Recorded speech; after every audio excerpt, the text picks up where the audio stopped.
This is your weekly dose of trivia. How is it going, everybody? Sorry it's been a couple weeks, but kind of had to deal with some seasonal issues, but we're okay now. Hey, how's it going, Phoebe?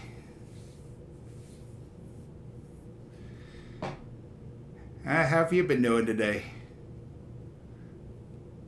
Okay. I'm glad to hear that. Anyway, yeah. I'm running behind, so I think we're going to just go ahead and start things off with the reride. Anyway,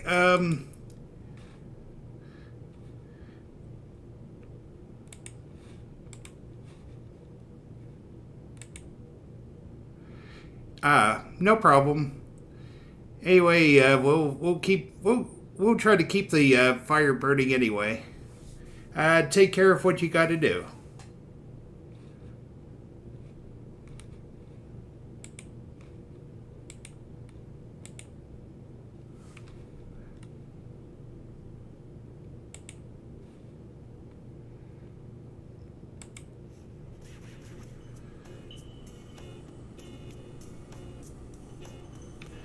All right, let's get this started here.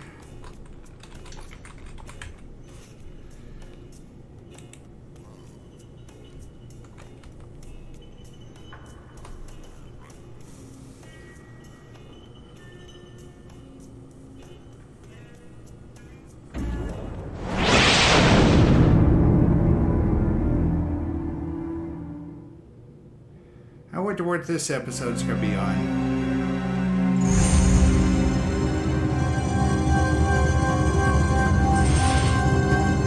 I guess I'm on Tea Britain. Tally ho. Time to eat crumpets with jam and tea. And colonize the crap out of the world. I feel seen. Greetings. It is time for the re-ride. There's just one of you, Don't worry. There's just one of me, too. And that works out good, elevator lady. Are you new to the re-ride? Excellent, thank you. Not. That makes all our jobs so much easier. As you no doubt know, these are your buzzers. Before you go, please be aware that this is a non-profit fan project in no way associated with Jackbox Games.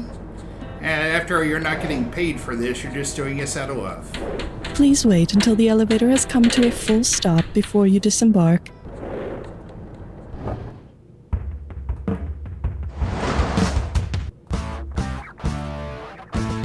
It's time for the show where high culture and pop culture collide. And here's your host, the fearsome frontman, Conan Blankenberg. Hey, welcome to the rewrite. So, as you may know, last time our writers quit. All of them. At the same time, no notice. Well, so, our producer, who shall not be named, had the task of looking for a new team of writers, but oh, darn it, he made a slight little mistake. Unfortunately, he didn't tell those writers what kind of quiz we're running here, so he ended up hiring a team of writers that usually writes for those highbrow, actual smart people quizzes on TV.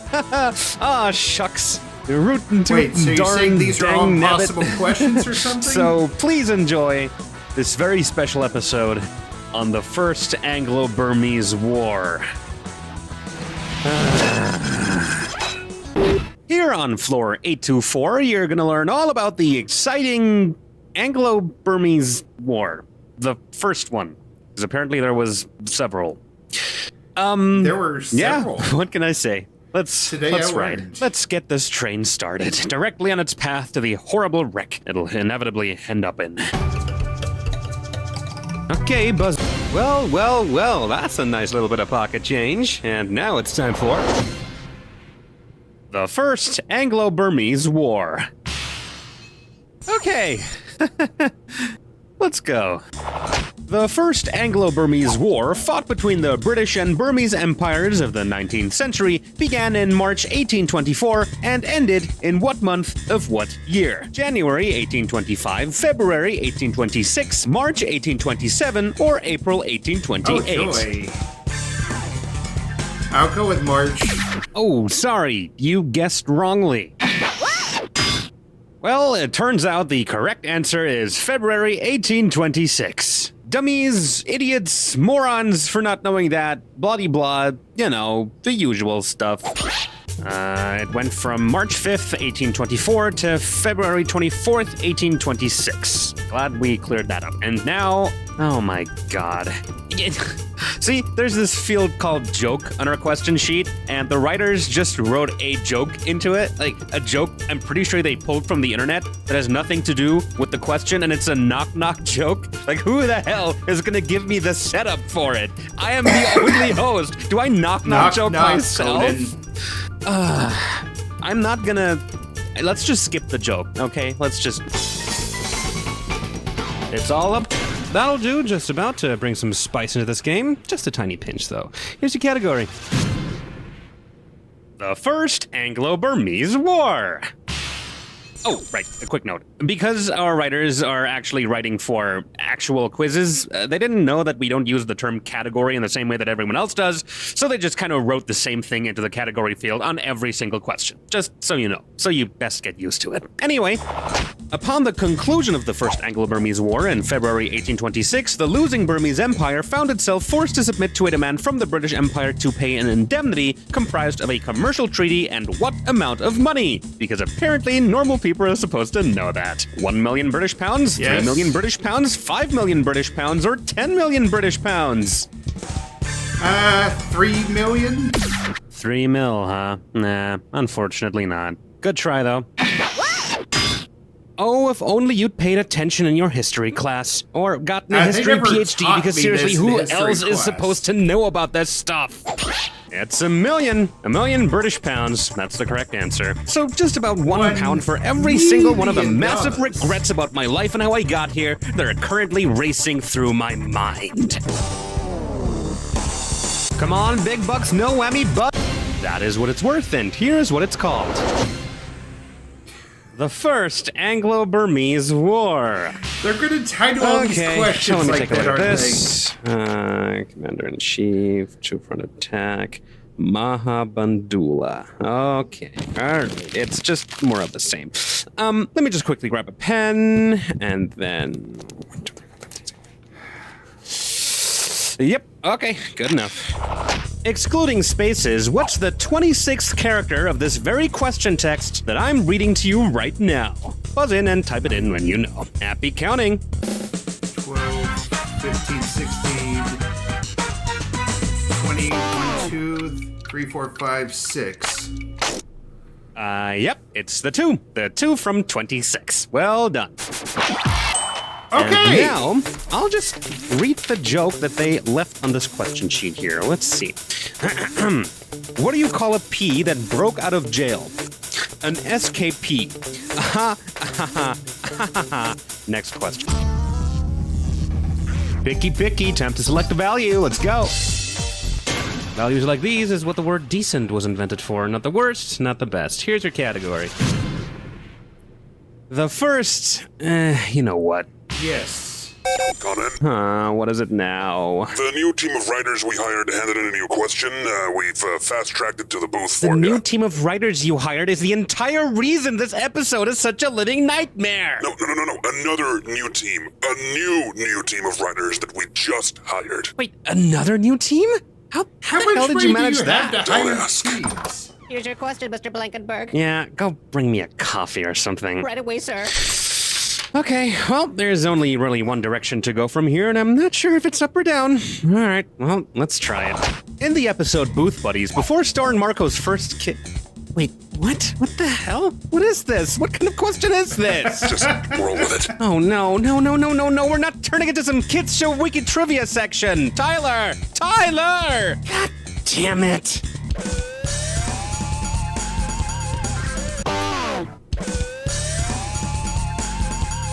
No, that's not it. Oh, God. I don't f***ing know. Apparently it's this. Tyler, please talk to me. Working on it. Please tell me you've already hired a new team of writers. Yeah, that's the current work in progress, though I'm gonna need a couple more minutes, so you're gonna have to fill. Try playing bingo or something? I think you can just ad-lib one of those. Sure, I can work with that. Okay, well, let's play some bingo. Bingo! Pick a value that looks... There was a war, it was the Brits who warred with the Burmese. A-N-G-L-O, A-N-G-L-O, A-N-G-L-O. Can we just get this over with, please? Welcome to Anglo. Even the... Thank Christ, that's a five-letter word. Even the bingo person Keep is in mind, like, to win the please money, end you this. have to buzz in when the first letter of the correct answer lights up. Be the first to pick up all 5 letters, and you get some bonus cash. Okay, I'm just about ready. I hope you're too, because we're going. Directed Inception, Christopher Blank. Nolan. You get a car, and you get a car, and everyone gets a car. Oprah. What it never is, according to Dr. House. It's never lupus.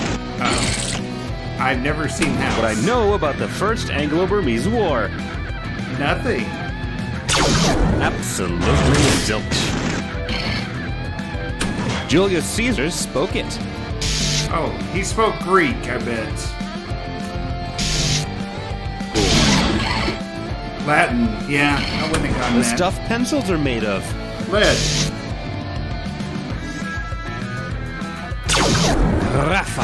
Graphite, okay. Hates Mondays and loves lasagna. Garfield. Criminal who sets things on fire. Arsonist. Anglo. And a bonus. Bonus. Could have been better. Well, there's your score. In case you care about that sort of thing, drink it in, or don't. We're moving on. All right, we'll need some cash to play for. Hit pucker up for duplicate definitions. Well, at least So, it's not apparently about this is one of the new questions our new team of writers wrote while we were playing bingo. I guess we have an actual category now? Clearly we're moving up in the world. Well, let's survey the damage. This whimsical term is another word to describe a regular, run-of-the-mill umbrella. What is a bumbershoot? What is a taradiddle? What is a youper? Or what is a spume? Guess it's not hard to figure out where we poached this particular pack of writers from, huh? No one can really tell why or where it came from, but bumbershoot is another term for umbrella. All right. Wait, is that an actual joke on the question sheet? And they come with instructions, too. Step 1, grab bumbershoot. Step 2, shoot her up bum. Not what I'd have written for a joke, but honestly, good attempt. Maybe things are finally looking up. Show me the money, hit your buzzer at the... Thank you, and here is your category. Goodbye, Moon Man.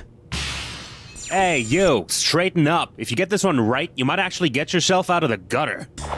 In December 1972, this U.S. astronaut became the last person to this date to have left a footprint on the moon. Who is David Scott? Who is Harrison Schmitt? Who is Gene Cernan? Or who is Buzz Lightyear? I'm gonna go with Schmidt. No, Schmidt was the last person who set foot on the moon because he got out of the shuttle last, but he was not the last to get back in the shuttle, and therefore not the last person to leave a footprint on the moon. It's an important distinction. Oh. Of course, it's always the first guy to do something that gets them the entry in the history book. No one ever remembers the last one. Listen up, you might learn a thing or two. Because he was the last one to enter the shuttle back home on the Apollo 17 mission, Gene Cernan was the very last human, as of 2024, to have left a footprint on the moon. NASA, to this day, remains vague and ambiguous in response to rumors that the astronauts of Apollo 17 have allegedly mooned the moon on their way back to Earth, but I think we can all agree that this basically happened without a doubt. Okay, gonna need a value. Introducing... consider this my notice. Huh. What? Uh-oh. Whatever. Writers have Maybe quit we or can get this something? episode back on track after all. Here's hoping. Let's go. This now resigning writer has just learned that there are about 12 bar quizzes in the vicinity that pay significantly better than this farce of a quote-unquote game show taking place in some underground toilet, so he's decided to make like a nuclear reactor and scram. Oh, isn't that just fan-tastic? Hey, check your pager. We can salvage this. What the hell are you talking about? I don't have a damn pager. Do I look like your dad's dad? Okay, dear contestant or contestants, here is your question. If this writer scrammed the way a nuclear reactor scrams, what exactly did he do? He had a meltdown, he stuck a fresh rod up himself, he shut down immediately, or he had a massive surge of energy. I think he had a meltdown. Well, I guess some people do only use 10% of their brain. A scram is when a nuclear reactor rapidly shuts down because something went terribly, terribly wrong, in much the same way I wish we could shut this game down because something definitely has gone terribly, terribly wrong here. That wasn't actually half bad. How do you know that stuff? Believe it or not, I used to be a nuclear engineer. You used to be a what? I never knew about this. What happened? Let's just say I'm very, very familiar with what a scram is and what causes them. Whatever. You got any more of those knowledge nuggets? Hey, do you just want to do the rest of this episode? I would love to, but I think I'm going to be dealing with, a huge and angry mob of writers currently trying to break down the surface entry hatch. What? Our original writers are a little wound up, it seems. And is that a battering ram? Oh my f***ing god. What do we tell the contestants? You know what? Let me handle that. Hey, you, come with me. We're playing a very special round of This or Dat. Okay. Smash the buzzer when you see the good stuff fly. Ooh, nice going. Not really. You're about to enter the wonderful world of the This or Dat question. And this This or Dat question is called Why You Don't Know Jack the Rewrite's writers may be a little miffed with us, perhaps. Okay, so, I'm gonna list off 7 things, and for each one, you tell me whether it's something people might get miffed by, something we did, or both. Not both. Get one right and you'll win some money. Get it wrong or don't get to it in time and you'll lose cash. And keep an eye on the wire. It fills up in 30 seconds and that's your time. All good? Let's go. Provide our writers with flimsy and one-sided contracts. Break every fire code in the country. Be monthly on paycheck. Provide no leave. Crunch, crunch, crunch. Constantly toss up. Lose Larry's hamster. Hey, you know those few times you didn't pick both? Maybe you should have picked both. Just a little hint. Maybe you could have gotten a perfect score. Everything then. And there's your current score. Hope you're proud of it. If not, well, too bad. Let's move on. Come and get yourself a nice... Coming up next. So long, and thanks for all the nothing. Well, apparently this last This or Dat counts as a legal admission of guilt in court, so now there's this lovely gentleman in blue standing in the doorway of my booth and swinging a set of handcuffs around his index finger. I'm not quite sure this will actually hold up in court, but he seemed quite adamant that I come with him. I convinced him to let me ask this one last question, but this may be it for a while. It was horrible while it lasted. So, my question is, what have you actually got on me, cop? Absolutely nothing. N-A-D-A nada. You ain't got jack. Actually, we have mountains upon mountains of hard evidence. You should know that we have enough evidence to clone you twice and put all 3 of you in jail. What? All 3 of me? Your producer, Tyler something was his name, I think, has provided us with a number of highly interesting documents that imply a less than ideal picture of your level of involvement in this criminal enterprise. Okay, look, whatever's in those documents, I can tell you Tyler's very good at forging stuff. He was a nuclear engineer once, you know. He's definitely smart enough to... Furthermore, he has provided us with several audio recordings of conversations establishing beyond a shadow of a doubt that most of it, if not all, was as per your instructions and yours alone. I mean, have you listened to AI-generated voices these days? These things are getting really scary, let me tell you. They can make you say Please come with me, Mr. Blankenberg. No. Who's gonna host the jack attack? Someone has to load the question into the database. You'll break the game. You're breaking the Tyler? game. No!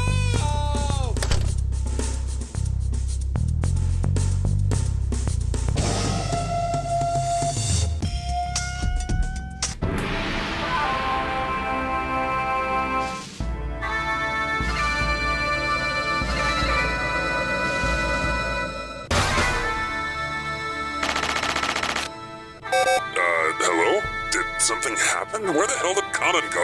And why is there no He's in question jail, loaded into- man. Oh, wow, I don't think it's supposed to do that. Okay, you just go ahead and, play this, then while I go find out what the heck is going on. Good luck, I guess.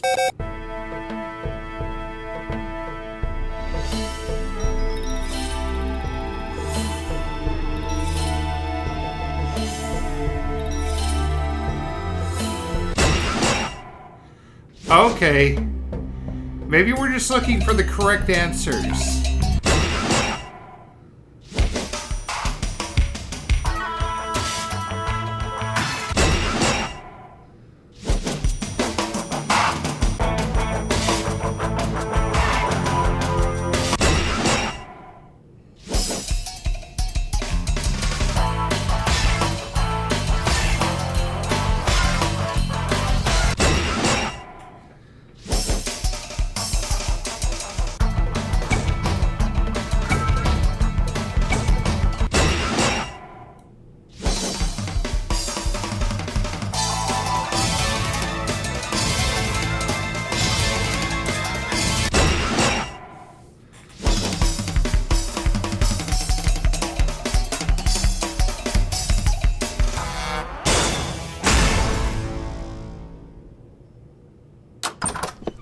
Can you believe what just happened? It's pretty darn unbelievable. It was all fake. Everything. The cop, the evidence, all of it. I told you I didn't talk to anyone, and I sure as hell didn't give them anything. I was busy trying to get rid of a mob of angry writers. Yeah, okay. Sorry. No matter. All is well. Now, all we need to do is find ourselves a new team of writers properly this time, and then we're golden. But how the hell are we gonna pay them? I'm too tired to figure that out right now. I'll be in my office counting the last of the few beans we still have left in the coffee machine. Hang on, that's my phone. Wait, that's the bank. Oh my god. Conan, are you seeing this? What the fuck? This is more than enough money to pay us and our writers, make some long overdue renovations, and even hire some janitors and a security guard or two to keep that weirdo from barging into our booth again, with benefits to boot.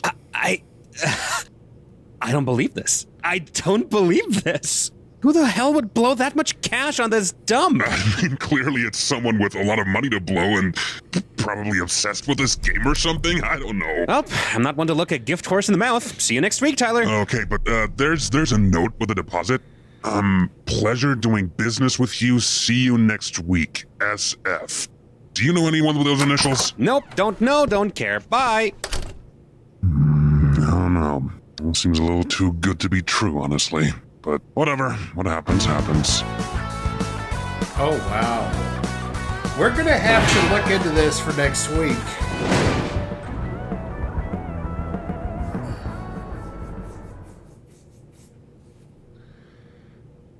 Also, it looks like I have to do the Easter egg with Conan. I'll probably have to do that off stream, I guess.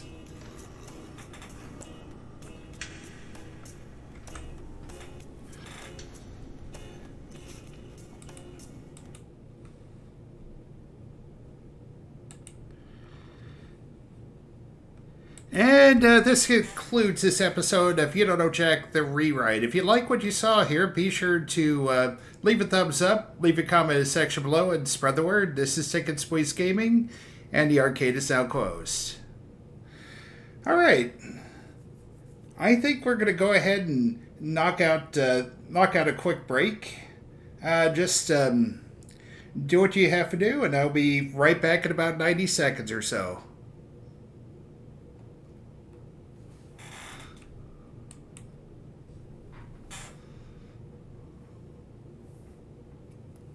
All right, let's check to see. It might be a little high.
And we're back. All right, let's take a look at the wheel. We got 3 games with that next.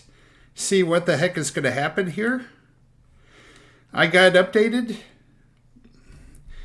I'm trying actually to get the fifth Dementia, but I'm having some problems with it, so it's not on the wheel. And I'm also trying to fix the The Lost Code game, but having issues with that as well. But these are all the games that are working, so let's see what we're going to start with. TV is the correct answer. All right, that is going to be interesting. I haven't done that in a while, so that's something.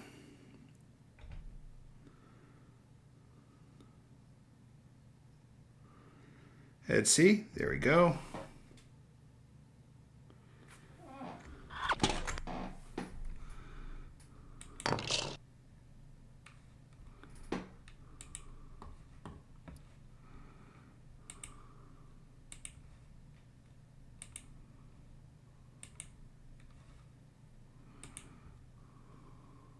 All right. We'll see you on the other side, I guess. Is that a better one for you? It's a little squeaky, plus my, I'm a little excited, too. All right, we'll get you a buckwheat pillow and some grease. And I was like, sweetie, I mean, rat feces is natural, but you don't go seeing me smearing it all over my face. I've been to Wheel of Fortune, I've been to Jeopardy. Okay, we need to kind of keep things moving here at a rather clipping pace. So tell me, how many people do we have playing? Just the one. Super, one player. Go ahead and type in your name. They're huge. They're cliffhanger. Oh, yeah. Do you want a 7-question tournament length game or a full 21-question full? 21. Yeah, all right, great. Got it. 30 seconds. Your buzzer is the letter B on your keyboard. That's B as in starlight, star bright. What about just 20 seconds. Hey, Grizzly Adams, how about tightening up that shot? Roger. Ooh, 20. Hey, when a question pops up, you gotta buzz in. Then you pick your answer on the screen and hit the right number on the keyboard, all right? Follow me? It's real easy.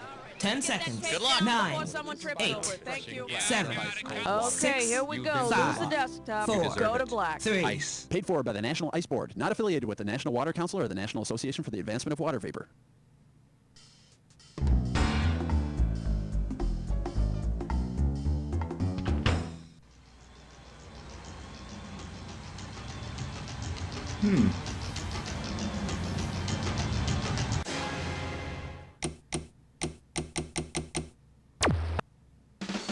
It's time for the show where high culture and pop culture collide. Well, I see you're playing You Don't Know Jack TV all by yourself. Well, don't be embarrassed. Laugh track will be provided. You're all by yourself today? Hopefully you don't need it much. Imagine me right there next to you, mocking you. Okay, let's rock. Oh, I'm sure you will, Schmitty. Category, please. Question 1 is taped before a live studio audience. I believe this one is called Saturday Mornings and Your Tax Dollars at Work. $1,000 if you get it. Hey, you remember that song from Schoolhouse Rock, I'm Just a Bill? Suppose next Saturday you see the short educational cartoon, I'm Just Mr. Bill. What are you watching? A talking horse eating oats in the Oval Office, a bird chirping about checks and balances, an English butler serving in the Senate, or a small clay man being crushed by Congress. Oh no! Mr. Bill is the animated clay figure from Saturday Night Live that's always getting crushed. I'm stuck in the elevator with Bob Packwood again. Oh no! All right, I need a cat. Open wide and get ready for no weigh-ins in, no weigh-ins out. You get it right, you get 2K. You know, if any show is proven that nepotism is fly, it's In Living Color. Based on the number of weigh-ins that were regulars during the course of In Living Color, to what might they change the show's name? My 3 weigh-ins, Party of 5 weigh-ins, The Weigh-ins Bunch, or 8 weigh-ins is enough.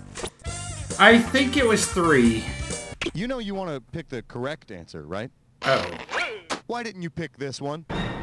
5. Keenan Ivory, Damon, Kim, Sean, and who could forget little Marlon. They were all on the show at one point or another. So it's a party. I didn't know Sean and Marlon were a now, part of it. The real question is, how many weigh-ins does it take to have one successful post-In Living Color career?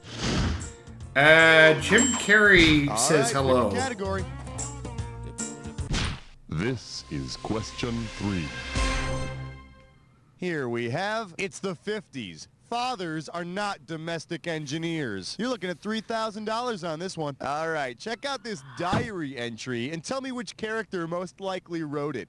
Dear Diary, today was career day. Thorny's father talked about his job. Of course, Dad didn't come. What would he talk about? Hanging around the house all the time? Maybe I'll write a song. Was that written by Beaver Cleaver, Mary Stone, Ricky Nelson, or Rusty Williams? I think that was Ricky Nelson. The rock and roll son on The Adventures of Ozzie and Harriet is Ricky Nelson, the show on which for 14 years Ozzie never goes off to work or even mentions having a job.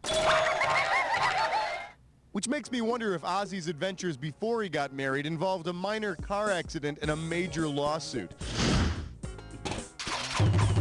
Throw me a category.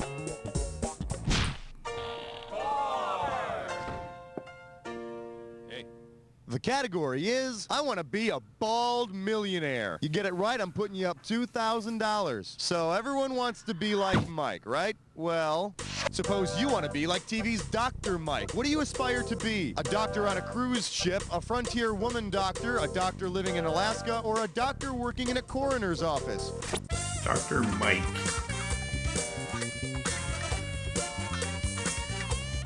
You want to be like Dr. Michaela Mike Quinn, medicine woman. There we go. So for all you guys out there, just don't perform the sex change operation on yourself, okay? Time to pick a category. Wow. All right, don't freak out on me or nothing, but you're about to jump head first into a Dis or Dat. Dis or Dat time, okay. The category for this Dis or Dat question is, I don't give a crap about your Emmy. Okie doke, I'm gonna read off 7 TV shows, and for everyone you see, I want you to tell me if, according to the Nielsen, it was ever a season's #1 rated show or not. If it's ever been a season's top-rated show, you slap 1. If it has not, press 2. And press 4 if you want to skip it. You get $500 for each right answer, and $500 is going to be taken away if you get it wrong and you don't get to it. All right, give me 30 seconds on the clock.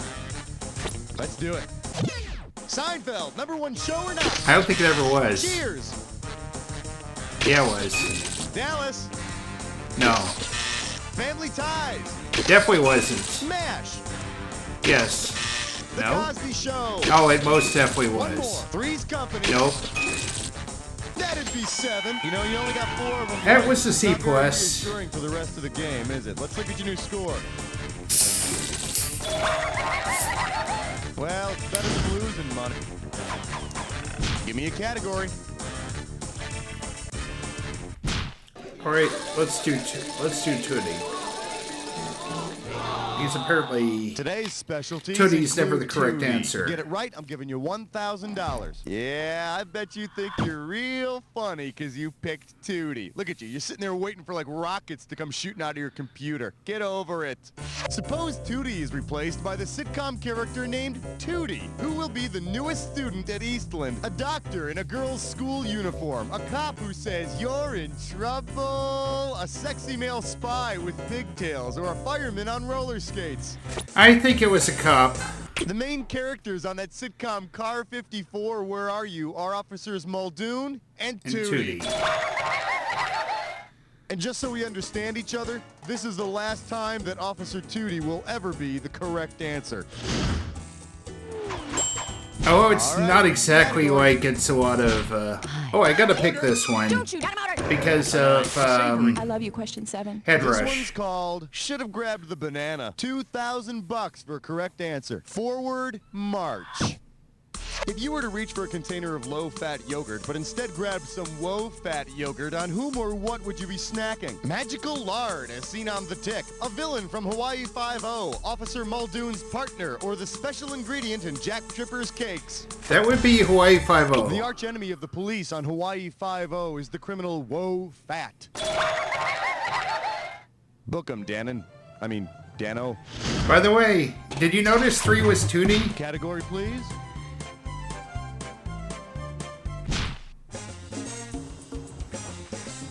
Yeah. They're hoping I'd pick it, that way I could say, I told you that would not be the right answer. And backstage rants. How does $2,000 sound? Okay, you can pretty well imagine that in the days of live television, working backstage was incredibly stressful. Suppose the writers for Sid Caesar's Your Show of Shows had gotten fed up with the tensions of live TV. Given the show's writing staff, which tantrum would you definitely not have heard? Screw this, I'm Woody Allen. Kiss off, I'm Neil Simon. Bite me, I'm Mel Brooks. Or cram it, I'm Milton Berle. Oh my god. Neil Simon, maybe? No, Neil Simon was a writer for Your Show of Shows. I guess this isn't your question of questions. No. Let me show you what I would have picked. Yeah, I'm a little before my Berle time. was too busy writing for his own live show, Texaco Star Theater. Besides, I can't imagine Uncle Milty throwing a tantrum. Cream pie, maybe, but never a tantrum. Yeah. That tracks. All right, I need a category.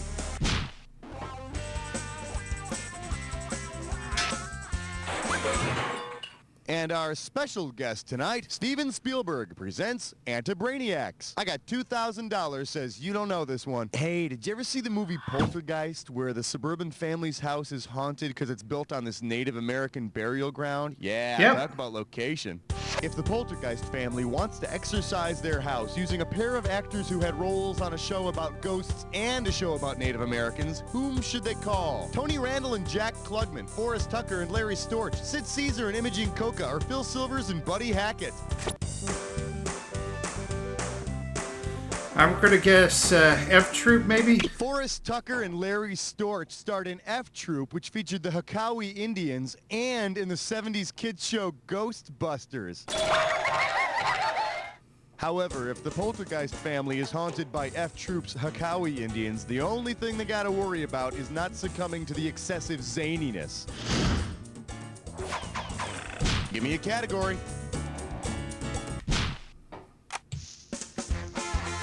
It'll be fine.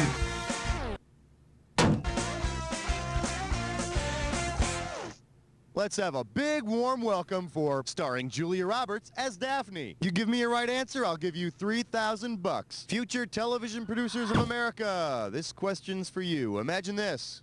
You're filming a live-action version of Scooby-Doo, Where Are You? If you want to cast someone who already has a goofy goatee, which TV character should you cast as Shaggy? Gabe Cotter from Welcome Back, Cotter, Mike Stivic from All in the Family, Maynard G. Krebs from Dobie Gillis, or Frank Cannon from Cannon? My history of old TV shows comes in handy. Dobie's beatnik friend Maynard, played by Bob Denver, has a goatee just like Shaggy's. And if that's not a strong argument against facial hair, I don't know what is. That does it for round 1. Let's move on to round 2. Now in round 2, every question is worth twice as much, so there's going to be some big cash moving around. Let's get to it. Time to pick a category.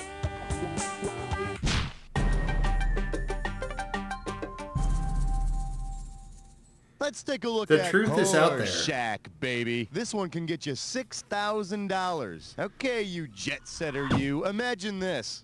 You're traveling through an unspecified European country when one of the locals runs up to you and screams, "Horse shack! Horse shack!" What would be the most appropriate response? I am not a prostitute. I didn't touch your cattle. I'd prefer to take the train, thanks. Or American.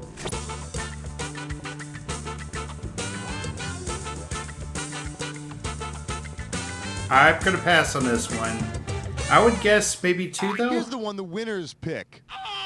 Arnold Horshack from Welcome Back, Kotter says that in the old country, his last name means the cattle are dying. You must be in Britain. Oh. I wouldn't have guessed that.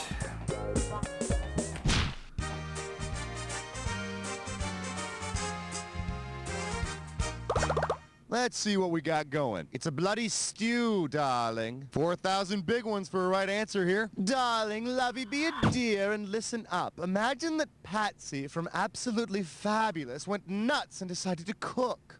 Okay, that's enough of that. In a fit of desperation, Patsy takes a pinch of Adina's daughter to add to her spicy stew. Based on Adina's daughter's name, what spice would she be adding? Dill, rosemary, ginger, or saffron? That'd be saffron as in saffron burrows. Oh, well, hooray, bloody buggery hooray for you. Adina's insufferably boring daughter's name is Saffron. You know, the Indian spice.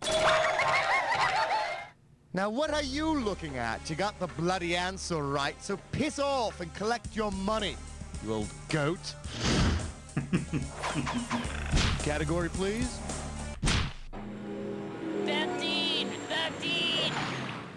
Coming at you. Scratch and sniff this. One right answer and you got $6,000 coming at you. Put it in gear, because here we go. Say you're jammed inside a crowded bus when suddenly you get a big whiff of the essence of emerald. Based on the cable star Emerald Lagasse's expertise, what odor might you be sniffing? Hot Cajun spices, fancy French cologne, Instalube, or Amish hay? Emerald was a cook, so he would be doing the Cajun spice thingy. The essence of emerald is a K-Shawn cooking show on the TV Food Network. Bam! Yeah, I just love being on crowded buses with Cajun chefs. Hey, watch where you're poking that out, Dewey. All right, pick a category. All right, flesh, butt, spits, I'm poor. Gibberish question. Take a look at this gibberish category. Just for that, you do the laundry. You move fast, you can get 10,000 bucks on this gibberish question. Now here's the deal, the more time you take, the less cash you get. All right then, take a look and tell me, what phrase does this rhyme with? Side Mike, you dry a towel. Don't let that punctuation fool you. Come on, start typing.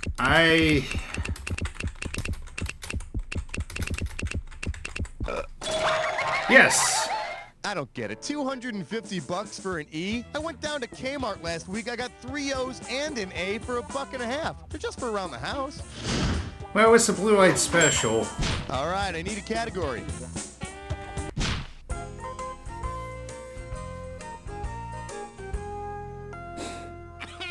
For your viewing pleasure, preview channel. It is. Get a right answer, you're walking away with $4 grand. Think fast, it's question time. Because his show is set in the decade that saw the first issue of TV Guide, whom might you see flipping through a copy? Haas from Bonanza, Theo from The Cosby Show, Kevin from The Wonder Years, or Mr. C from Happy Days? That would be Mr. C from Happy Days. The first TV Guide came out in 1953. You know, the Happy Days. So you might see Mr. Cunningham walking from Milwaukee to Chicago and slapping down 50 bucks for a single-paged, waterlogged pamphlet just to find out what was playing between the hours of noon and 5 on his 3-channel black and white TV set. Time to pick a category.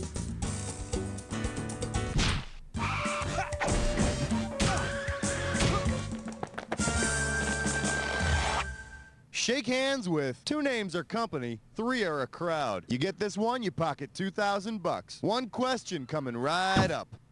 Given the first names of the Smothers brothers, which of the following clever greetings might they have heard a zillion times? Larry, where's your other brother Daryl? We've got Manny and Mo, but no Jack. There's Huey and Dewey, where's Louie? Or, hey Tom, Dick, did you lose Harry? That would be Tom and Dick Smothers. Tom is the dumb brother with the yo-yo, and Dick is, the one with, the mustache guy. I actually think that Harry Smothers is an actor in those soft porno films they have on Showtime quite often. Thank God for Showtime, huh? Throw me a category.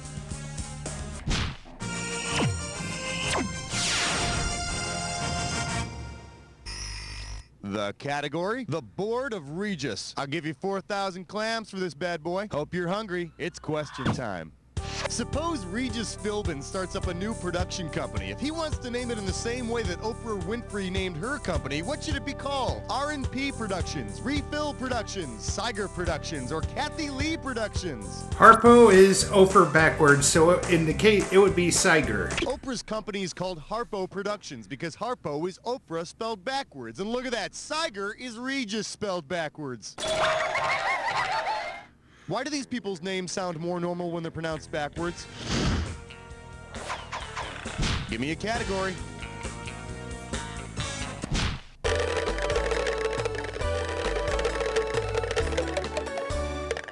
We're calling this one, Don't Be Such a Creep Show. If you know this one, you're getting $4,000. Hey, you want to get freaked out? See if you can remember the name of this creepy program. Hit your buzzer and type it in when you got it. This show features 3 different horror stories. The first time I saw it, it was an ABC Movie of the Week. That actress Karen Black is in each one of the stories. My favorite one was the one with that little possessed doll going like, hey. What's the name of that show?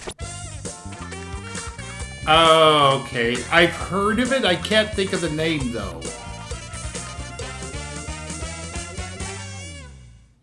Too bad you didn't type this.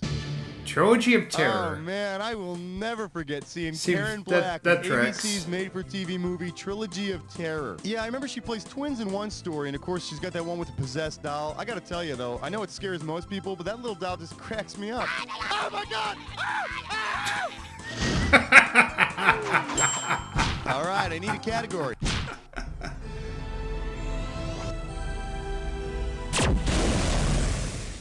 Oh, that doll's not scary. Saturday Night's All Right for Flippin' Channels. Sit up straight. This one's going to be worth $6,000. All right, we all know about a little show called Saturday Night I got equipped already. Right? But I wonder if you could tell me which of these Saturday night shows was never on the air. Saturday Night Trivia Quiz, Saturday Night Live with Howard Cosell, Saturday Night with Connie Chung, or Saturday Night Dance Party. I think I know 2 and 3 are legit. I'm going to guess 1. Never been a show called Saturday Night Trivia Quiz. I mean, come on, what kind of loser has time to sit around staring at a screen answering useless, unimportant questions? Let's move on. Hey! All right, pick a category.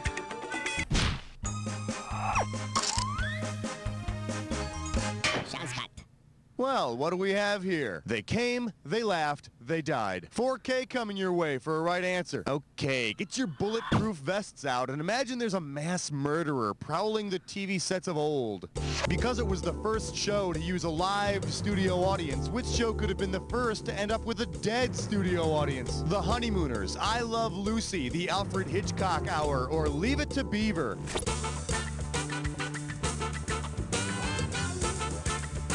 Oh, God, I think it's the Honeymooners. You big dummy. No.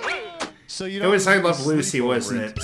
The first show to be filmed before a live studio audience was I Love Lucy. Lucy, you got some splaining to do. Why isn't anyone laughing? Category, please.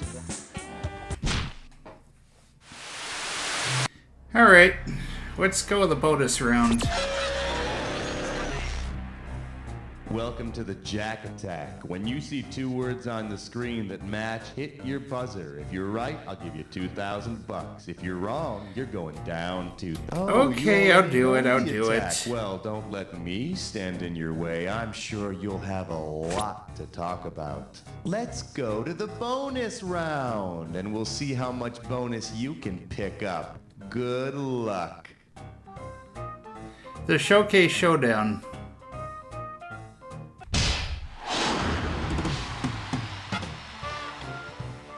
Final Jeopardy.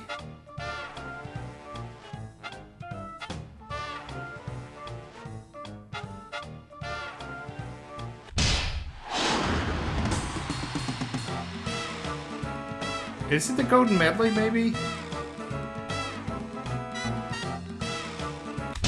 It was. The Final Pyramid?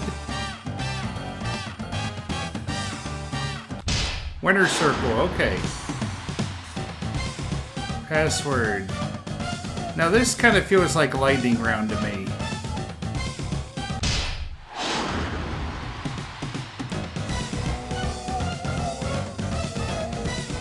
The big deal of the day. Oh, it's the Jack Attack.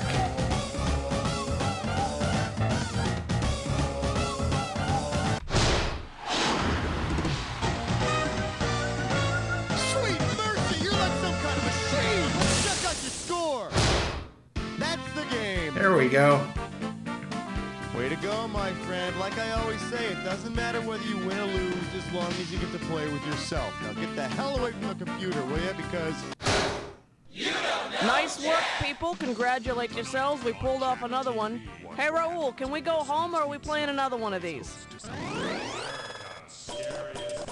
All right, player, number one on the high scoreboard. See, you don't need competition to prove yourself, right? Hey, if you want to play again, let me know and I'll get you all set. Nah, I compete against myself. This concludes this episode of You Don't Know Jack TV. If you like what you saw, be sure to hit that thumbs up button, leave a comment in the section below, and spread that word. This is Tickets Please Gaming, and the arcade is now closed. Okay. Let's go ahead and knock out another break, and then maybe that might be the last one we gotta do today.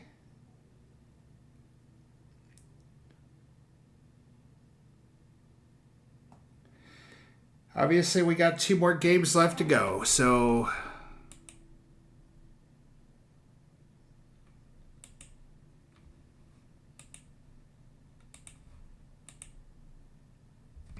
There we go.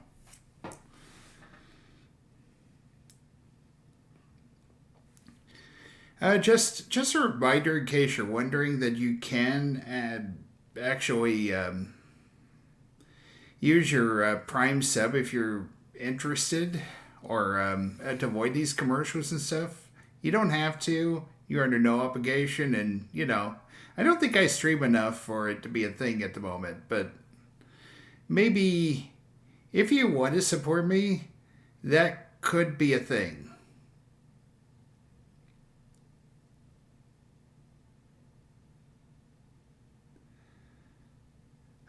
And my the sports score spot is up and running now. Good.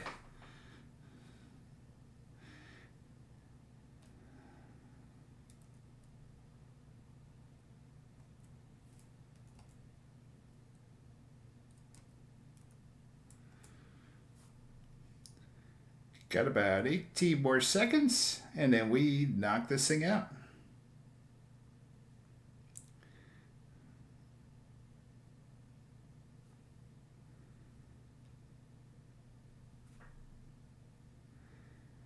And welcome back, everybody. It is time for the third game. So far, we've done the Reride and TV. Let's see what's next on that list. All right, we are going offline for this third one. Not really, but we're playing offline anyway.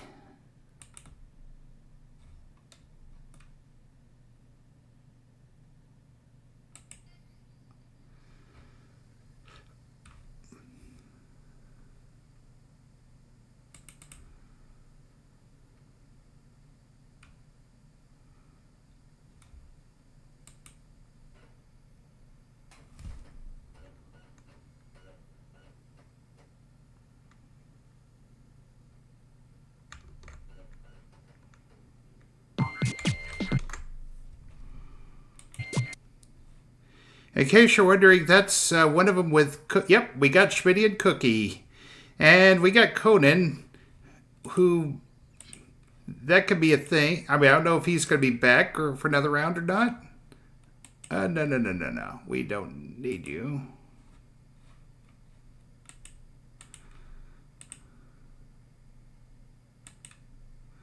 There we go.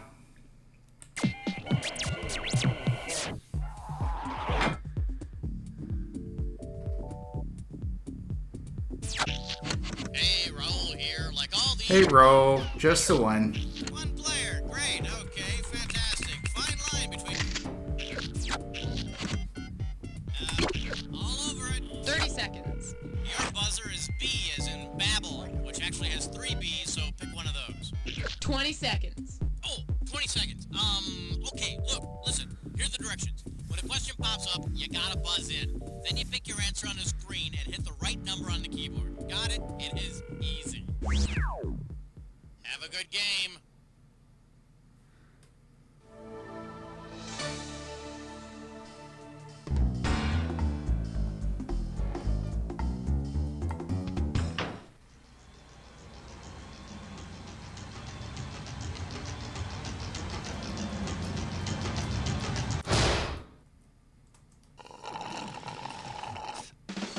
It's time for the show where high culture and pop culture collide. Hey there, my name's Cookie. You have any questions at all, please feel free to keep them to yourself. Anyway, well, looks like it's just the two of us. Okay then, it's our party and no one else is invited.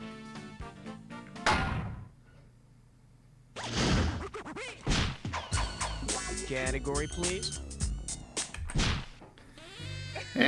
Oh, baby. Something for nothing, I suppose. And I believe this one's called, I'll save the rainforest for some free ice cream. This one can net you $1,000. Hey, it's just like those crazy environmentalists are always saying, if we don't take care of our trees, they'll all die. Boy, would that suck. Because it doesn't come from trees, if we did chop down every tree on the planet, which of the following would we still be able to produce? Turpentine, rubber, rayon, or cotton? I don't think there's a cotton tree. Cotton doesn't come from trees. It comes from short shrub-like plants. Then you could wrap yourself up in a cozy cotton shroud. It's a possibility. While you die from breathing in 100% carbon dioxide. Okay, I need a category.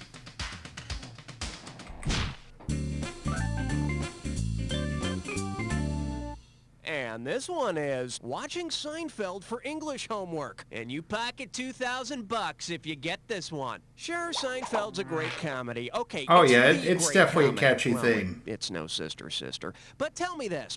What plotline would turn Seinfeld into the divine comedy? Kramer is a god with bad judgment, George visits heaven, hell, and purgatory, Jerry lets Zeus crash at his pad, or Elaine is worshipped by an isolated tribe? I think it would be... In the divine comedy, yeah, they'd be visiting all three of them. The afterlife. So if Seinfeld were a divine comedy, George would visit heaven, hell, and purgatory. Which one would Larry David be on? Oh, that George. He's always getting himself into trouble. I need a category. Son, you best be out of town before I count to 3. Let's see what we got going. Not me. Please, not me. And it's worth $2,000 if you get this one right. All right, here's the deal. I got my good friend Raul here. Say hello, Raul. You bastard! Every time you pick a wrong answer, I'm going to give Raul an electric shock. Isn't that right, Raul? Raul just spat on me, so I'm going to turn up the juice. Then here's the question. What is another name for an Atlantic coast clam? Quadrille, queequeg, quotidian, or quahog? I don't know. I'm thinking quahog? Nice. An Atlantic clam is a quahog. Hey, Raul, isn't that right? Ow! Look at that. All right, hit me.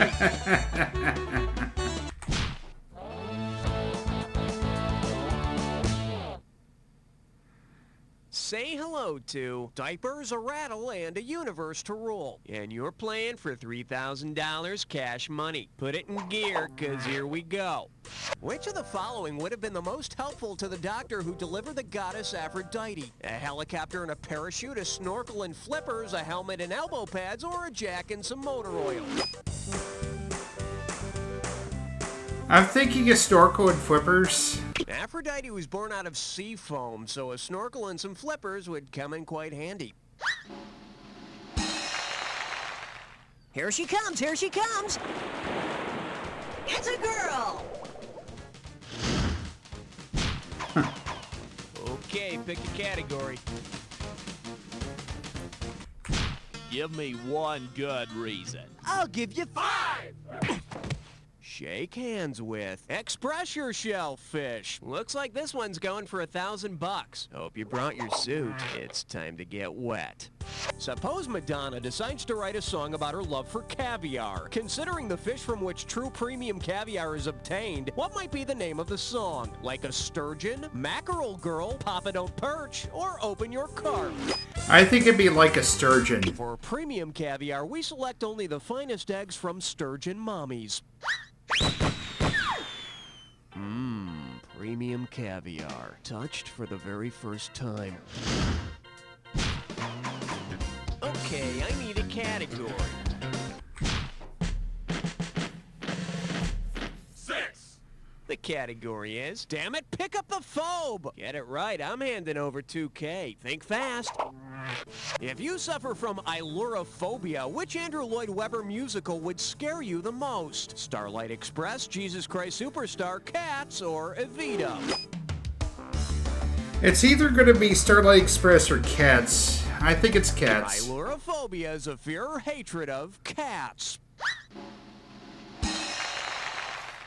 Hey, makes perfect sense to me. Every time I hear that Rum Tum Tigger song, I break out in hives. I need a category. Oh my god, I died? I've died and gone to 7! For your enjoyment, Wolf Blitzer. I don't even Wolf know her. $2,000 for a correct answer. Okay, for this next question, I want you to get down on all fours and howl. Which of these is not a Wolfgang? Peterson, Bach, Mozart, or Jack? That's Wolfman Jack. There's the famous radio personality Wolfman Jack, but not a Wolfgang Jack. Frankly, I don't care if he's a Wolfman or a Wolfgang, but if he pees on my couch, I'm gonna kick his ass. Category, please. Hey, all right. Guess what you just picked? It's time to play This or That. This Dis or Dat's category name is Getting Down to Dirty Business. Okay, I'm going to read off 7 terms, and for each one, I want you to tell me if that's another term for number 1 or number 2. Oh, if it has to do with joy. seeing a man about a horse, press 1. If it has to do with dropping off the kids at the pool, press 2. And press 4 if you want to skip. You get 500 for each right answer, and 500 will be taken away if you get it wrong or don't get to it. Okay, can I have 30 seconds on the clock, please? And we're off. Ooh, number 1 or number... Happy 2. Tinkle. 1. Wee wee. 1. Peep peep. 1. Doo doo. 2. Piddle. 1. One more caca. 2. That's all she wrote. Oh yes, you rock. Not my proudest Check it hour, out. but we'll take it. Well, that does wonders for your total. Let's see what's coming up. All right, hit me. Hey, wait a minute. Are you guys German spies? 9! We mean, no. Here we have, sign your name on the solid yellow line. $1,000 at stake on this one. Complete this analogy. On the road is to Jack Kerouac, as on the road again is to whom? Johnny Cash, Waylon Jennings, Willie Nelson, or George Jones? That would be Willie Nelson. Jack Kerouac wrote On the Road, and Willie Nelson wrote On the Road Again. And oddly enough, both were run over by large trucks hauling melons. Just kidding. Okay, pick a category. 1, 2. Open wide and get ready for literature with legroom. How does $2,000 sound? Put your tray in the upright position. It's time for takeoff. Which title would most likely have been written by the author Victor Hugo? On the Roadster, The Hatchback of Notre Dame, A Tale of Two Chevys, or The Last of the Mopeds? I think it'd be The Hatchback of Notre Dame. Victor Hugo wrote The Hunchback of Notre Dame, and the Hugo is a crappy compact car. And quite frankly, I'd much rather see that story turned into a car than some lame-ass animated feature. Okay, we're halfway home. Let's see how round 2 treats you. Every question in round 2 is worth twice as much, so we got some serious cash at stake here. Let's get to it. Okay, I need a category.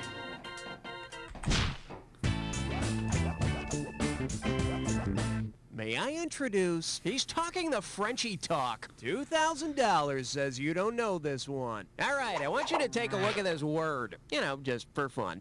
Now, I want you to tell me which of the following phrases best rhymes with this word. Hee-haw gel, boof a bell, P.U. they smell, or who the hell? Who could tell? Ow, ow, ouch, ouch. No. Should have picked this. The cheese is pronounced Neuchâtel. And the mouthful of Neuchâtel is pronounced like this. So in other words, the F is silent. I need a category.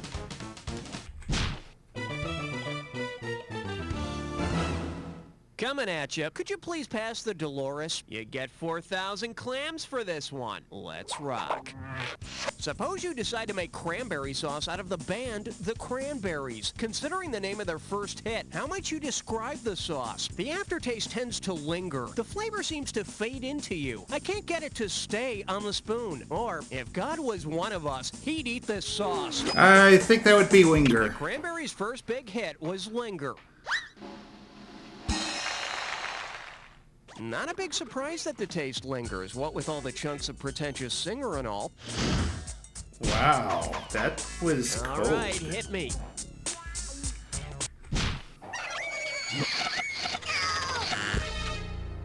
Well, looks like this category is, what rhymes with truck? Hello, we're talking $6,000, so pay attention. Oh, look, it's a poem I wrote when I was younger. Well, you're about to suffer.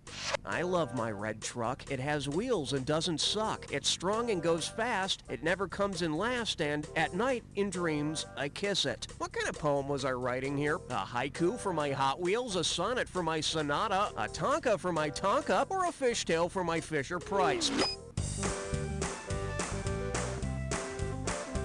I think it's a sonnet. This'll just be our little secret. No. For the curious, here's the right answer. A Tonka is a 5-line poem with 31 syllables, and if you drop it on the floor, it always lands the right way up. Okay. Category, please.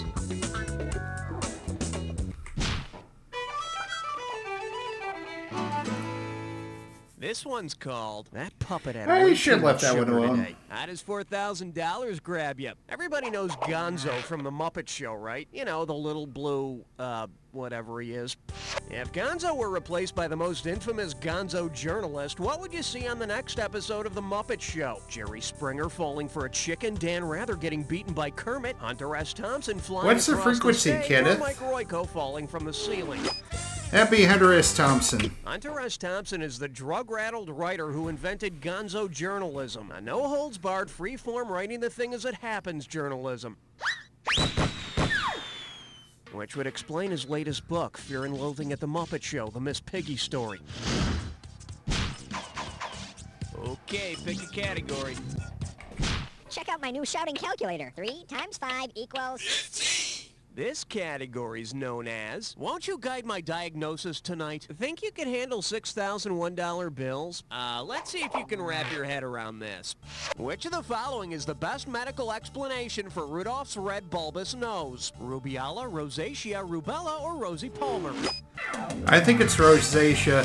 Rosacea is a skin disorder which can lead to rhinophema, in which the nose is abnormally red and bulbous. It's aggravated by heavy drinking, which Rudolph might have begun after the other reindeer wouldn't let him join in any reindeer games. Yeah, that tracks. Okay, I need a category. Uh-oh, Elmer Fudd Dime Store. It's time for a Triple SMS fun. Oh, gibberish question. Take a look at your gibberish Yeah, it's starting to look like we're category. not getting pissed about a question. I would guess it would be a first round thing if it was going to happen. Now listen up. Every second and a half, some of the cash is going to disappear. So if you want to win big, you got to be quick. All right, now listen your ass up and tell me, what does this rhyme with? Suggested brother you moved. And don't let the punctuation fool you. Suggested brother you moved. First clue, it's a cereal slogan. Less sugar than a whole bag of sugar? It's a cereal slogan that claims children tested the... It's all yours, type it.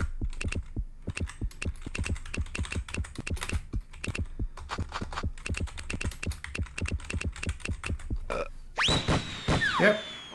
Hey, if it's kid tested, mother approved, you know it's gonna be good, because what the hell else do kids and moms agree on? I mean, other than the fact that dad's a jerk. All right, hit Could me. be.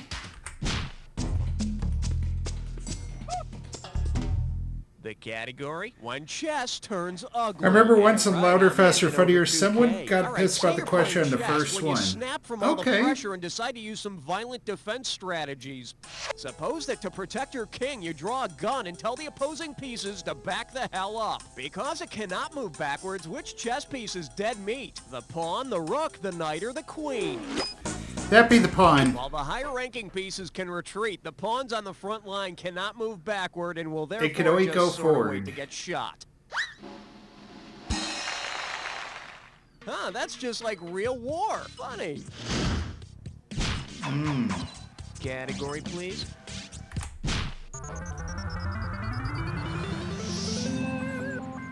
Okay, give it up for Baby, It's Cold Outside. And get this one right, you got 4K coming your way. Okay, you've built the roaring fire, you've poured the wine, and your lover is curled up beside you on the bearskin rug. But you're still freezing your ass off. Because it registers the highest body temperature, into which of these body cavities should you crawl to stay warm? Your lover's armpit, your lover's mouth, your lover's ear, or your lover's rectum?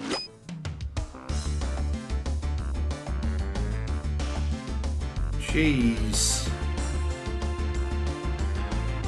I don't know. Bet you wish you'd pick this. A rectal temperature reading is on average a degree or two higher than the reading you get orally. But it's really a personal choice, one of comfort and, well, lubrication. Really? Okay, pick a category.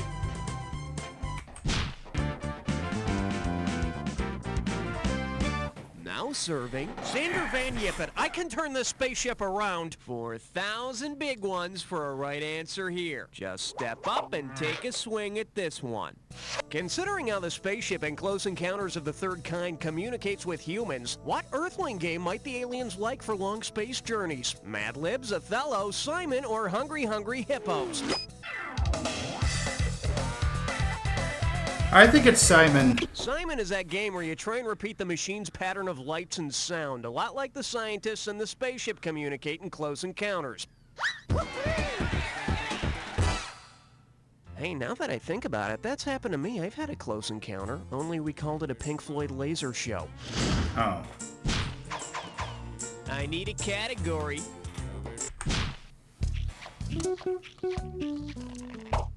Well, what do we have here? Take 2 and go on tour in the morning. Play your cards right, you win $4,000. Flex those fingers, cause here it comes. What would be the most appropriate name for a tribute band that only played cover versions of Morphine songs? Motrin, Pamperin, Demerol, or Claritin?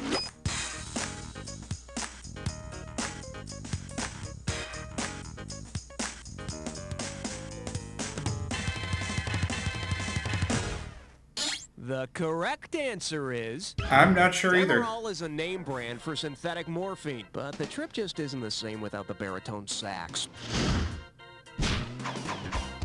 All right, hit me.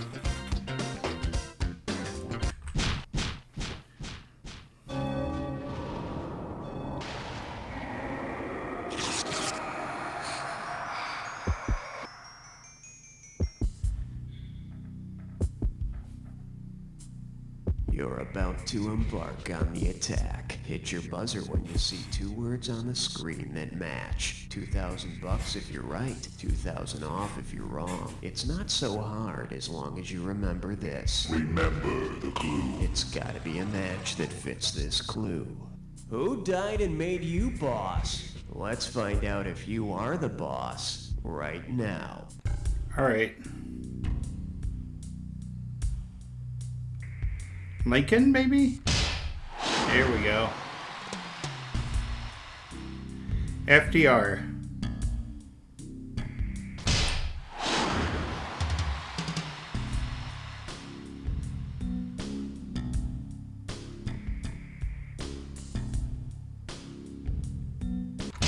Harding.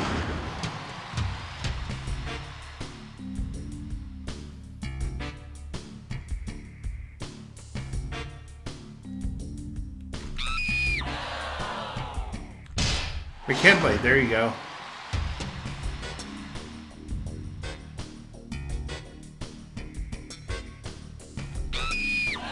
Ah, dang it. William Henry Harrison.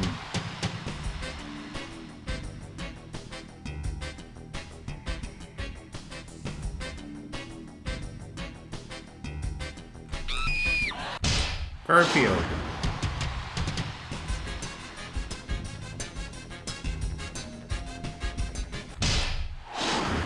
Zach Taylor, there you go. Very nicely played. Let's see how you affected your Pretty final solid. score. That's the game. Okay.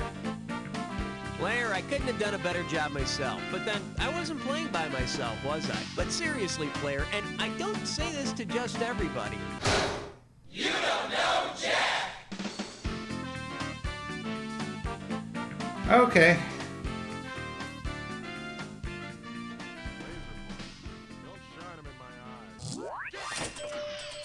Some people call it the high scoreboard. I prefer to call it the dumb luck board. You want to prove me wrong? Play another game. Let me know when you're ready. Yeah, sure, roll. It's time to date. I work a 12-hour day. When nighttime rolls around, I'm too tired.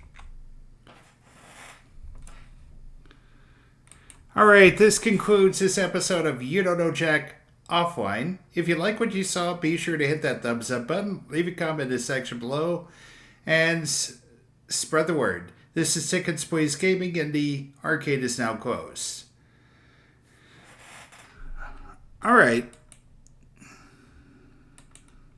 Yeah, like I said, I think we're just going to go straight to the last game. I think we got enough time we can avoid any commercials.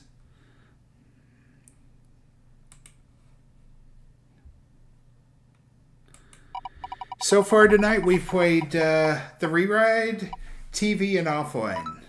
And we're going to finish with some Headrush.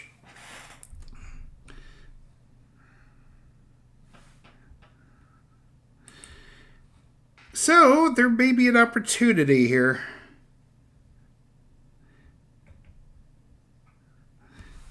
That Milan could be a thing. Pause.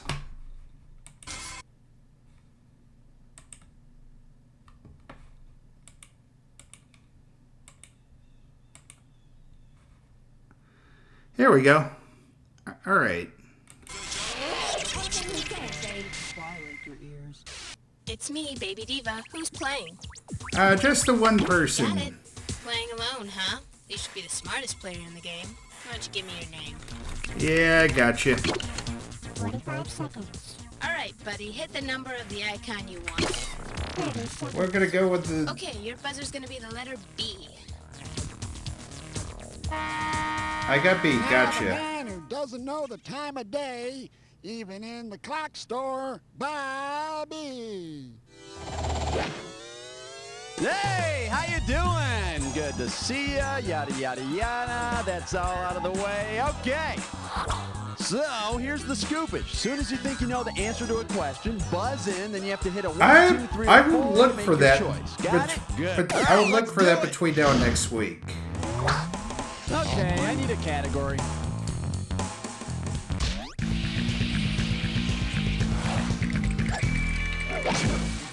Here she is. Get off your laissez butt and start rocking. You get this one right, it's worth 30,000 greenbacks. Hey, you know that all-female rock and roll summer blowout extravaganza music thing called the Lilith Fair? If the Lilith Fair organizers take a laissez-faire attitude toward the concert, how will it most likely affect the concert goers? They could scalp their tickets, they would have to pay to pee, they wouldn't be allowed to mosh, or nobody would be allowed to sing along. I think it would be 1.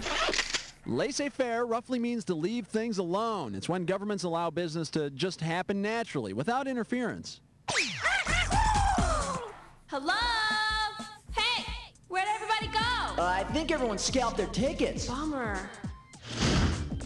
Well, that's awkward. Okay, pick a category.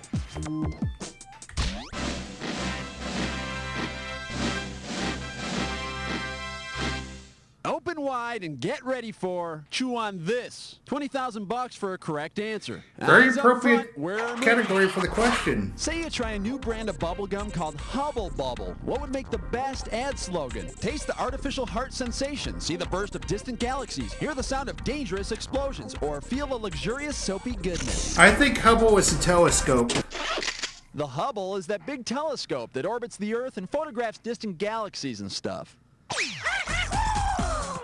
Hey, what are you chewing? Hubble bubble? Oh, my teeth! Ooh. I need a category.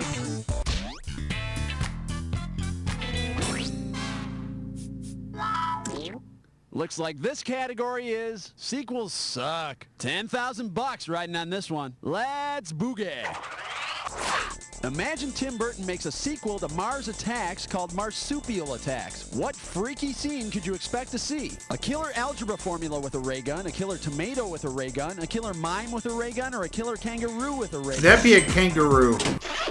Marsupials are a group of mammals, the kind with a pouch that a kangaroo belongs to. But don't worry, marsupials will never attack again. I mean, that's why we sent them down to Australia. We're safe now, right? I like to think so. Category, please.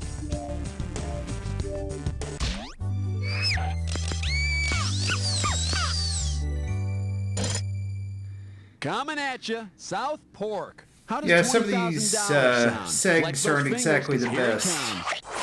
Say Cartman from TV's South Park gets so fat that everyone has to leave South Park and move to the state that has the largest national park. What will happen on the next episode? Stan pukes on Wendy in Montana, Kenny gets killed in Alaska, Stan's dog humps things in Texas, or Chef sings about sex in Wyoming.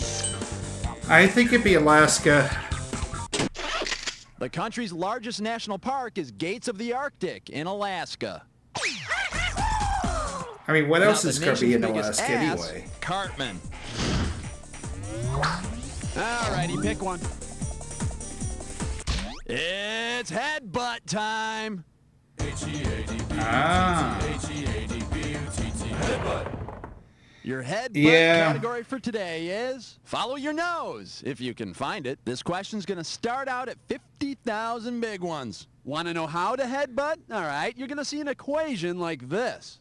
All you got to do is figure out the parts and add them together. Let's see here. Paid athlete is pro. Little okie doke. We gotcha. Annoying Spice Girl. Well, aren't they all? Plus front of your head. Milfour? Okay, the first part of the answer is what you call an infant. Baby. The second word is where most people keep their eyes, nose, and mouth. It's all yours. Type in your... And now, accepting his 84th Grammy Award, Babyface. Someone want to burp this guy? Okay, pick a category.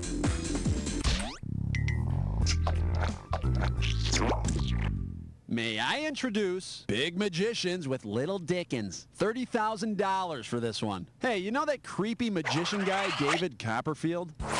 Say David Copperfield works in the place of I don't think so, but we're probably going to go more than 40 to get through all the Milan questions. What might you see? A carnival float, a factory disappear, a mine shaft explode, or a skyscraper shrink? I think it's a factory. Charles Dickens' book David Copperfield revealed the horrible conditions many children were forced to work under in factories during the 1800s.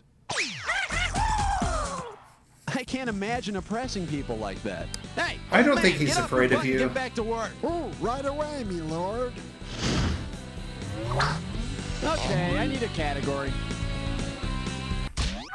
I think old man just keeps him busy with his This one's called antics and everything. Jakey. This one can get you 10 grand. Okay, now you know how in June of 1997, China took over control of Hong Kong, right? Well, if Jackie Chan's next movie involves fighting bad guys from the country that gave up control of Hong Kong in 1997, what scene could you expect to see? A French guy getting his ass kicked, a Swiss guy getting his ass kicked, a Japanese guy getting his ass kicked, or an English guy getting his ass kicked? Hong Kong was owned by Britain? In 1997, Great Britain had to turn Hong Kong over to China after their lease on the city ran out. It's time to leave, Englishmen. Right, then I'll just grab my suitcase and... never mind, I don't need it. Sounds like something out of Rush Hour. I need a category. Hey, nice choice. You just picked a dis or dat.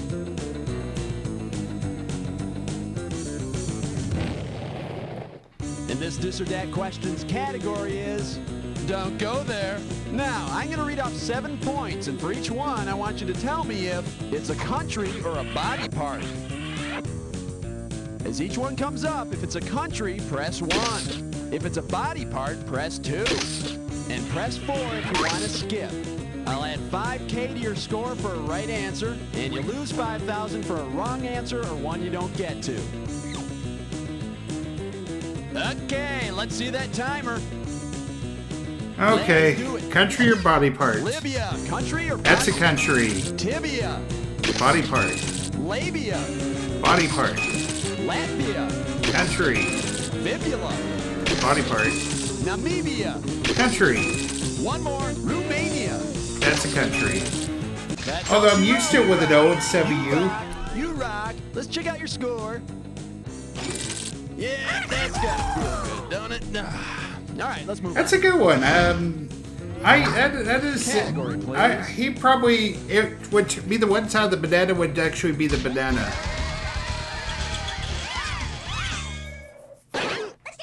And here we have drooling to the hits, and it's worth $20,000 if you get this one probably. right. Hey, remember that movie Beethoven? That'd be about nice that if it huge was slobbery a real dog? thing. If Beethoven the dog were disabled in the same way as Beethoven the composer, which of these would the dog not be able to do? Lift his leg in the house, play dead, find an old bone, or answer to a dog whistle? I think Beethoven was actually deaf. Beethoven the composer became deaf later in his life, so Beethoven the dog would not be able to hear that dog whistle. And the real Beethoven also used to slobber all over his piano and viciously bite people, too. Coincidence? I think not. Alrighty, pick one.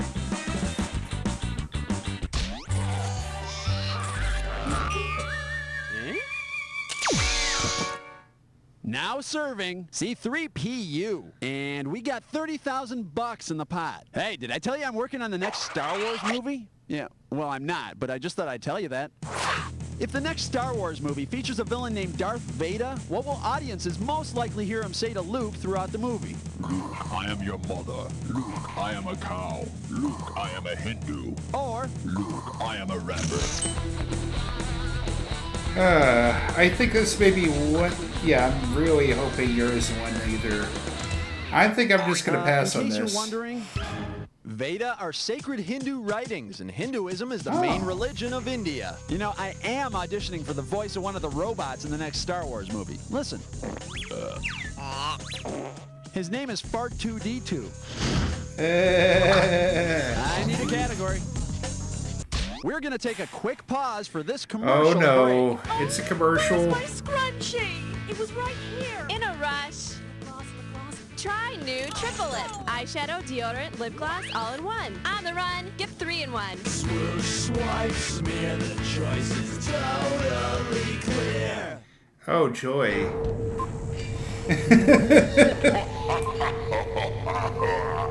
Time for the Headrush. Keep your eyes. I mean, at least it wasn't Mallory, thankfully. Match, you better buzz in. If you're right, you got $5,000 coming your way. But if you're wrong, you owe me $5,000. Oh, don't forget. Remember the clue. Your match better fit this clue.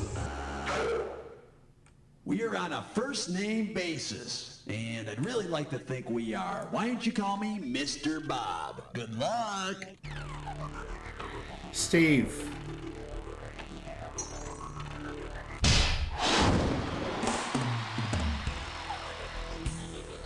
Fox.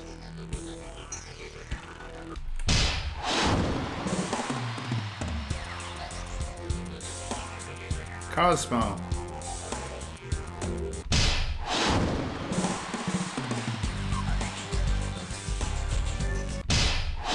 George Feeney? Yeah, that'd be cool. And I think that would be Andy.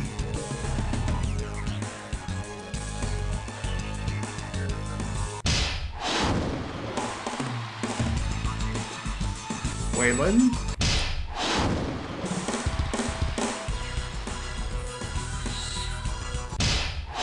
Okay, it's Samuel. Okay.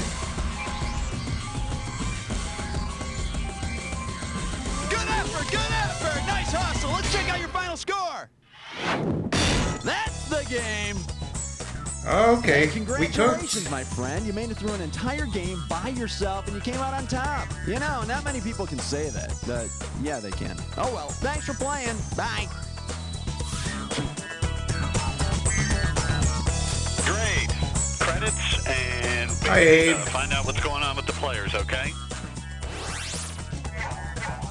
Hey, you made the high scoreboard. You know, I think your accomplishment is inspiring me to quit my job and spend my life wandering across Asia, thinking about life. Oh, there, it just passed. So I'll be here if you want to play again. Just let me know. Like, it's so unfair. It's no fun being a party of one. Yes, it is. No, it's not.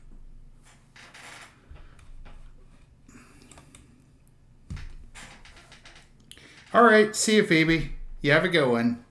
This concludes this episode of You Don't Know Jack Headrush. If you like what you saw here, be sure to hit that thumbs up button, leave a comment in the section below, and spread the word. This is Sick and Squeeze Gaming, and the arcade is now closed. All right, it is time to raid. But who can I raid here today?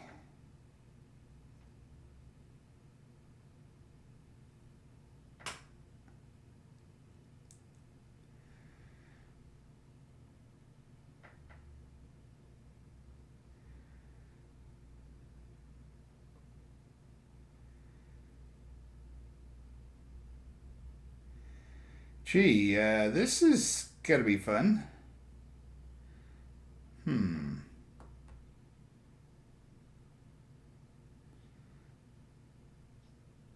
Okay, not this guy. It just looks like he's just vibing to The Simpsons.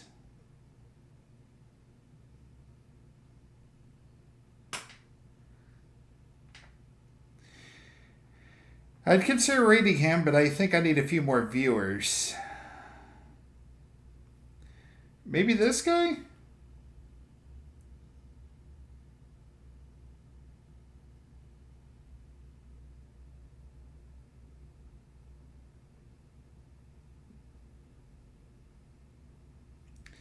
All right, I think we could go with this. Yeah.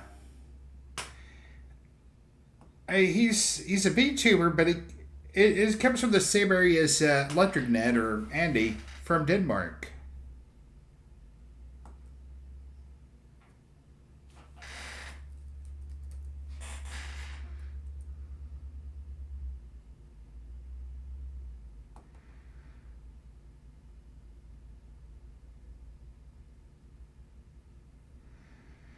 All right.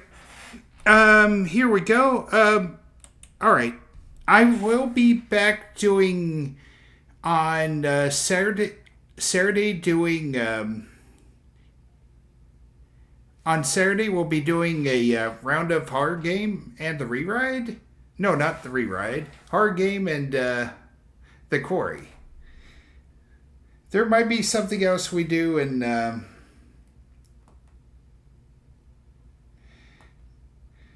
between now and then, but be sure to check out on YouTube. We shall see you then.